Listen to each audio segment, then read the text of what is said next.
Hello বন্ধুরা, কেমন আছো তোমরা সবাই? আশা করছি সবাই খুব ভালো আছো। নিত্যার নুপুর চ্যানেলের আরেকটি ভিডিওতে তোমাদের সবাইকে অনেক অনেক ওয়েলকাম। আর আজকে আমি যে ভিডিওটা তোমাদের সাথে শেয়ার করছি সেটা হলো আমরা ফেব্রুয়ারি মাসটা শুরু কীরকম করে করেছিলাম। মানে ফেব্রুয়ারি মাসের স্টার্টিংয়ে 2nd of ফেব্রুয়ারি আমরা ঠিক কী করেছিলাম, কতটা মজা করেছিলাম, সেই ভিডিওটাই আজকে তোমাদের সাথে আমি শেয়ার করব। তো ভিডিও শুরুতেই দেখে নিলে মিষ্টি রানী ওর পাপাকে। আর আমরা কোথায় যাচ্ছি, কোথায় যাচ্ছি জায়গাটা কি তোমরা চিনতে পারছো? এখন যদি নাও চিনে থাকো একটু পরেই তোমরা চিনে যাবে, কারণ আমরা এসেছিলাম সেই দিন হাওড়া স্টেশনে। দেখতে পেয়ে গেছে হাওড়া ব্রিজটা? হাওড়া স্টেশনে এসেছিলাম। না, কলকাতা থেকে দিল্লি ফেরত যাচ্ছি না। কোথায় যাচ্ছি দেখাবো, সব দেখাবো। তো চলো ভিডিওটা শুরু করি। সোজা চলে এলাম হাওড়া স্টেশনের ভেতরে। কোথায় যাব বলো তো? আরে দাঁড়াও, সব দেখাবো, দেখাবো। এখন দেখে না এখানে কত লোক, ওখানে রোমিও বাবা, এখানে দেখো কত লোক। সবাইকে বলছি হাই করো আমার ভিডিওতে। ওই দেখো, দেখেছো সবাই কিরকম করছে? আচ্ছা, কিছু কিছু মানুষকে তোমরা চেনো, কিছু কিছু মানুষকে তোমরা আগে আমার ভিডিওতে দেখোনি। এরা সবাই আমার শ্বশুরবাড়ির লোক, মানে মাসি শাশুড়ি আর মামি শাশুড়িরা। আর ওখানে মিষ্টি রানী রয়েছে তার ঠাম্মির কোলে। তো ট্রেন ছেড়ে দিয়েছে, আমরা এগোচ্ছি। গল্প করতে করতে অনেক দিন পরে আমি লোকাল ট্রেনে উঠলাম। রিয়েলি বলছি, তোমাদের সামনে কিন্তু একদম ভাও খাচ্ছি না। তোমরা দেখবে আমার ভিডিওতে লোকাল ট্রেন তোমরা দেখতেই পাবে না। তো আমরা ট্রেন থেকে ফাইনালি নেমে গেছি। আর আমি ট্রেনে বসে আর ভিডিও করতে পারিনি, কারণ সবার সাথে এত বক করতে ব্যস্ত হয়ে গেছিলাম। প্লাস আমাদের মিষ্টি রানীরও খেয়াল রাখতে হচ্ছিল যেন উনি এদিক ওদিক লাফি না যায়। কিন্তু ফাইনালি ট্রেন থেকে নামার আগে উনি ঘুমিয়ে পড়েছে। আর উনি রয়েছে আপাতত ওনার দাদানের কোলে। ওই দেখো, দেখতে পাচ্ছ? আচ্ছা, এবার কি তোমরা জায়গাটা চিনতে পারছো? এখনো চিনতে পারছো না? দাঁড়াও আমি বলছি আমরা কোথায় এসেছি। আমরা গেছিলাম 2nd of ফেব্রুয়ারি তারকেশ্বরে। এটা সেই ভিডিও। কবে থেকে ভাবছিলাম তোমাদের সাথে কখন শেয়ার করবে ভিডিওটা, করেই উঠতে পারছিলাম না। জানোই তো আমি এত বেশি কুড়ে একটা মানুষ হয়ে যাচ্ছি, আর কি বলবো। সেই ফেব্রুয়ারির ভিডিও এখন গিয়ে এডিট করে তোমাদেরকে নভেম্বর মাসে আপলোড করলাম। যাই হোক, রোমিও এখন এখানে খুব চিন্তিত, মানে অনেকটাই টেনশনে ছিল, কারণ আমরা গেছিলাম একটা কাজে তারকেশ্বরে। ঠাকুরের দর্শন তো করবই, বাবার দর্শন তো করবই, তার সাথে সাথে একটা মোস্ট ইম্পর্টেন্ট কাজও ছিল, তোমাদেরকে দেখাবো আস্তে আস্তে। সেই কারণেই ব্লগটা সেদিন করেছিলাম, যাতে তোমাদের সাথে শেয়ার করতে পারি। আর এই যে সেই ফেমাস, আমরা সবাই জানি দুধসাগরে আমরা সবাই কম বেশি স্নান করি। তো এখানে আমার যে শ্বশুরবাড়ি থেকেও সবাই গেছিল। ওই যে আমার মাসি শাশুড়ি, ওনার একটা মানত ছিল, উনিও সেটার জন্য স্নান করে তারপর সেই মানতের গণ্ডি কাটবে। আর তার সাথে সাথে আমাদের যে গাছটা ছিল, এখানে মাসি আসলে ভয় পাচ্ছিল নামতে, ডুব দিতে ভয় পাচ্ছিল।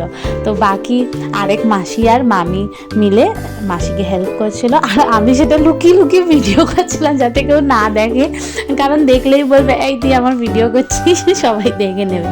তো যাই হোক, এবার যেটা বলছিলাম, আমরাও একটা কাজে গেছিলাম। এবার তোমাদেরকে সেই জিনিসটা শেয়ার করবো যে কি আমরা মোস্ট ইম্পর্টেন্ট কাজে গেছিলাম। তারকেশ্বর যাওয়া মানে বাচ্চা নিয়ে কম বেশি সবাই জানো, কি বুঝে গেছে এতক্ষণে যে কি কাজে গেছিলাম। আর সেই দিন 2nd of ফেব্রুয়ারি মিষ্টি রানীকে আমরা ন্যাড়া করাতে গেছিলাম। প্রথমবার আমাদের মিষ্টি রানী টাকলু হবে, কীরকমভাবে হবে কি হবে, আমার তো ভয়ে হাত পা শুকিয়ে যাচ্ছিলো। কিন্তু একটা দিকে শান্তি ছিল যে ও ঘুমাচ্ছিল। আমি চাইছিলাম ও ঘুমাক, কারণ ও যদি না ঘুমায় ওকে কেউ টাচও করতে পারবে না, ইভেন ওর বাবাও না। তো সেই কারণে আমি মন থেকে চাইছিলাম যেন ও ঘুমায় আর শান্তিভাবে এটা হয়ে যায়। এই দেখো, ও আমার কোলে ঘুমোচ্ছে। আর পুরো এই প্রসেসিংটা যেটা চলছে সেটা শান্তিপূর্ণভাবে একদম হয়ে যাবে আস্তে ধীরে। বাট সেই সময়, যে সময় আমি ভিডিওটা করছিলাম, মানে রোমিও করছিল এই ভিডিওটা, আমি তো মিষ্টি রানীকে নিয়ে বসেছিলাম, সেই সময় যে ভেতরে কি হচ্ছিল মানে আমি তোমাদেরকে বলে বোঝাতে পারবো না। যাদের ছোট বেবি আছে তারা কম বেশি বুঝতেই পারছো কি অসুবিধাটা না হয়। কেটে যাওয়ার একটা ভয়, করতে পারবে কিনা পুরোটা সেটা একটা ভয়, এমন না হোক যে একটুখানি করতে করতেই মিষ্টি রানী উঠে গেল, সেইখানে আমার একটা ভয় ছিল। কিন্তু ফাইনালি তোমরা দেখো পুরো প্রসেসটাই খুব সুন্দরভাবে হয়ে গেছে। আমার বসে বসে অবস্থা খুব খারাপ হচ্ছিল, কারণ কোনো সাপোর্ট ছিল না পেছনে, আমার এত ব্যাক পেইন হচ্ছিল। আর এত মশা, মানে আমার তো পায়ে মানে পুরো রক্ত খেয়ে খেয়ে খেয়ে খেয়ে মশাগুলো। আমি একটা হোয়াইট কালারের প্যান্ট পরেছিলাম, সেই প্যান্টটা অর্ধেক লাল হয়ে গেছিলো, এরকম একটা বিচ্ছিরি ব্যাপার ছিল। যাই হোক, কিন্তু মিষ্টি রানির জন্য আমাকে এটা করতেই হতো, আমার কিছু করার নেই, এটা করতেই হবে। মানে আমাদের জানো তো জানুয়ারি মাসে আমরা যে গেছিলাম কলকাতা, মেন দুটো কারণে গেছিলাম। এক, আমাদের বিয়ে বাড়ি ছিল, যেটার ব্লগ তোমাদেরকে আমি আগেই শেয়ার করেছিলাম। আর সেকেন্ড, আমাদের যেটা কারণ ছিল সেটা হচ্ছে মিষ্টি রানির এই মুন্ডন করানোরটা, টাকলু করার ব্যাপারটা, ঠিক আছে, যেটা সবাই আমাদের বাঙালিদের নিয়ম থাকে 18 মাসে।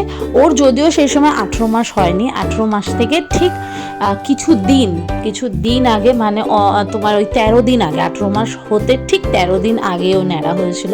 আর আমাদের ঠাকুরমশাই বলেছিল যেন 18 মাস কমপ্লিট না হয়ে যায়, মানে 18 মাস একদিন যেন না হয়ে যায়, 18 মাস থেকে একটু আগেই তোমরা করিয়ে নেবে। আর আমরা সেটাই করিয়েছিলাম। আর রোমিওর শর্ত এটা ছিল যে টাকলু হওয়ার পরে ও আর কলকাতায় থাকবে না, টাকলু হওয়ার পরেই ও দিল্লি চলে আসবে। সেই কারণে দিল্লি আসার ঠিক একদিন আগে মিষ্টি টাকলু হয়েছিল, কারণ ও তারপরে আর আমরা কলকাতায় থাকিনি, কারণ ওকে টাকলু অবস্থায় কলকাতার লোকেরা কেউ দেখেনি, ওই ঘরোয়া যে আমরা কয়েকজন তারাই দেখেছি, এটাই রোমিওর শর্ত ছিল। তো সেই হিসাবেই আমাদের পুরো প্ল্যানিং, সেই হিসাবেই আমরা পুরো টিকিট কেটেছি, সেই হিসাবেই আমরা পুরো জিনিসটা আগে থেকে প্ল্যান করে রেখেছিলাম। তো দেখতেই পাচ্ছে এক সাইড অলমোস্ট হয়ে গেছে। আর আমাকে এতটাই মশা কামড়াচ্ছিল যে রোমিও ওখানে আমাকে হেল্প করছিল পায়ে মশা তাড়াতে। তো যাই হোক, এইভাবে মিলেমিশে পুরো প্রসেসটা করার চেষ্টা করছিলাম। আমি মানে এত কোমরে যন্ত্রণা করছিল লাস্টের দিকে যে আমি বসতে পারছিলাম না। কিন্তু যিনি মিষ্টিকে টাকলুটা করেছিল, ন্যাড়াটা করিয়েছিল, ওই কাকুর হাত সত্যিই খুব ভালো ছিল, মানে এত ফাস্ট করে দিয়েছিল, মানে আমি তো মানে হাত পা কাঁপছিল রীতিমতো যে কেটে না যাক অন্তত, বাট কোথাও কিছু হয়নি, খুব সুন্দরভাবে সব কিছু ডান হয়ে গেছিল। বাট সব থেকে ভালো যে জিনিসটা হয়েছে সেটা হলো ওর চুলটা যখন পুরোটা কাটা কমপ্লিট হয়ে গেছিলো, তারপরে তোমরা সবাই জানো কম বেশি যে যারা চুল কাটে বা দাড়ি কাটে, আমি ঠিক অতটা জানি না, ওই ফিটকিরি টাইপের কিছু একটা লাগায়, ঠিক আছে। তো সেম মিষ্টিরও লাগিয়েছিল, আর তখনই ও ঘুম থেকে উঠেছিল, মানে পুরো প্রসেসটা শেষ হওয়ার পরে যখন ফিটকিরিটা লাগিয়েছে সেই সময় ও ঘুম থেকে উঠেছে। উফ, আমার যে কি শান্তি লাগছিল। আমাকে সবাই বলছিল ওকে ঘুম থেকে তুলে দিতে কাটার আগে, চুলটা কাটার আগে, বাট আমি বলেছিলাম না, ও নিজে থেকে উঠলে উঠুক, বাট আমি ওকে ডাকবো না। এক তো ওর ঘুমটা পুরো হয়নি, আমরা অনেক সকাল সকাল ঘর থেকে বেরিয়েছিলাম, সেই কারণে আমি চাইছিলাম ও যাতে বাকি দিনটা পুরো ফ্রেশ থাকুক। আর নিজে থেকে বাচ্চারা উঠলে জানো তো একটা ফ্রেশ তাও থাকে, বাট যদি কেউ ডেকে তোলে, কাঁচা ঘুমে তোলা হয়, তাহলে বাচ্চাদের পুরো দিন হ্যান্ডেল করা না খুব মুশকিল হয়ে যায়, জানো তো। সেই কারণে আমি একদমই ওকে ডাকিনি। আর ঠাকুর সাথ দিয়েছিল সেদিন আমার, আর সব প্রসেসটা একদম ভালো হয়েছিল। এরপরে তোমরা দেখো মিষ্টি কি আর করেছে। দেখো, বলেইছিলাম চুলটা কাটা একদম শেষ হয়ে যাওয়ার পরে ও উঠেছে। তো আমার প্ল্যান ছিল ওকে জাস্ট একটুখানি গায়ে হাত পা একটুখানি জলটা বুলিয়ে দেবো, ওর মাথায় একটু জলটা বুলিয়ে দেবো, কিন্তু সেটা হলো না। রোমিও বললো না, ওকে পুরোপুরি ভালো করে স্নান করাও, জল অতটাও ঠান্ডা তো অবশ্যই ছিল, ফেব্রুয়ারি মাস আর ঠান্ডা থাকবে না এটা তো হতে পারে না। তো ঠান্ডা যা ছিল সেটা মানে নিয়ে যাওয়া যায়, ঠিক আছে। তো ফাইনালি রোমিও কি করলো, একটা দোকান থেকে মগ নিয়ে এলো, ঠিক আছে। মগ নিয়ে এসে তারপর মিষ্টি তো এমনি জল এত ভালোবাসে, দেখো ওকে যেই দাঁড় করিয়েছে মিষ্টিকে ওখানে ওর বাবা, ও তো একদম পাগলের মতো জল নিয়ে খেলছে। তারপরে ওকে একটুখানি মগ নিয়ে স্নান করিয়ে দেওয়া হলো। আমার একটু প্ল্যান ছিল না এটা, কিন্তু ঠিক আছে, বাচ্চা যখন চাইছে জল নিয়ে খেলতে, ঠিক আছে, ঠাকুরের নাম করে দিয়ে একদিন, তারপরে বাকিটা দেখা যাবে। মিষ্টি তো প্রথমে বুঝতেই পারছিল না ওর সাথে কি হচ্ছে, কিন্তু যেই ওকে জলটার মধ্যে নামানো হলো, ও যেন নিজেকে নিজে ফিরে পেলো, কিন্তু তখনও বুঝতে পারছিল না যে ওর চুল নেই বা কিছু।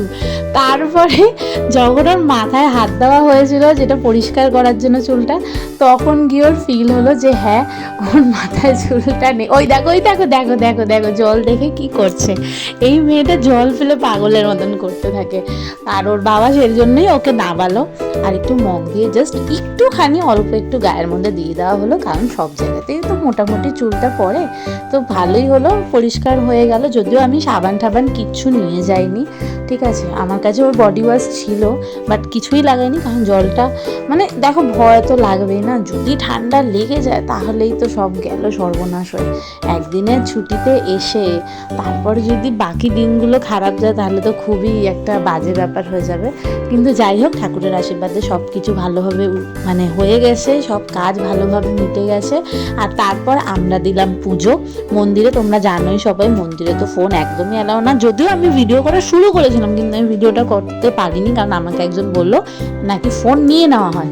রোমিও বলছে তোমার ফোন নিয়ে নিলে আমি কিন্তু আর ছাড়াতে যাবো না। তো যাই হোক, পুজো টুজো দেওয়া হলো, মিষ্টির নামে ভালো করে সংকল্প করা হলো, সব কিছু হলো। দেন সবাই মিলে আমরা পড়ে নিলাম এখানে ঠাকুরের নামে টিপ। তো যাই হোক, দেখতেই পাচ্ছ তোমরা সবাই মিলে আমরা ঠাকুরের নামের মাথায় চন্দন লাগালাম। তো প্রথমে এটা রোমিও লাগালো, কিন্তু ফাইনালি আমাদের সবার ভালো লাগলো এবং সবাই লাগানোর আমরা চেষ্টা করলাম। আর ওই দাদাটাও খুব ভালো ছিল, সবাইকে লাগিয়ে দিল। প্রথমে রোমিও থেকে শুরু হয়েছিল, ইভেন মিষ্টিকে পর্যন্ত লাগানো হয়েছে, ঠিক আছে, মিষ্টিকে পর্যন্ত লাগানো হয়েছিল। কিন্তু আমি ভাবছিলাম হয়তো আমি লাগাবো কি লাগাবো না, আমি ঠিক বুঝতে পারছিলাম না, আমি সবার ভিডিও করছিলাম। কিন্তু ফাইনালি আমারও হয়ে গেল, আমি সবার শেষে লাগিয়েছিলাম, তাই জন্য আমারটা সবার শেষে দেখবে তোমরা। আগে পুরো ফ্যামিলি লাগিয়ে নিয়েছিল, আমি সবার ভিডিও করছিলাম। যে দাদা সবাইকে লাগাচ্ছিল টিপটা, তিনি আমাকে বললো আসো আসো এবার তোমাকে টিপটা লাগিয়ে দিই। তো সেই কারণে আমি সবার শেষে লাগিয়েছি। দেখো সবার কপালে দেখো আছে।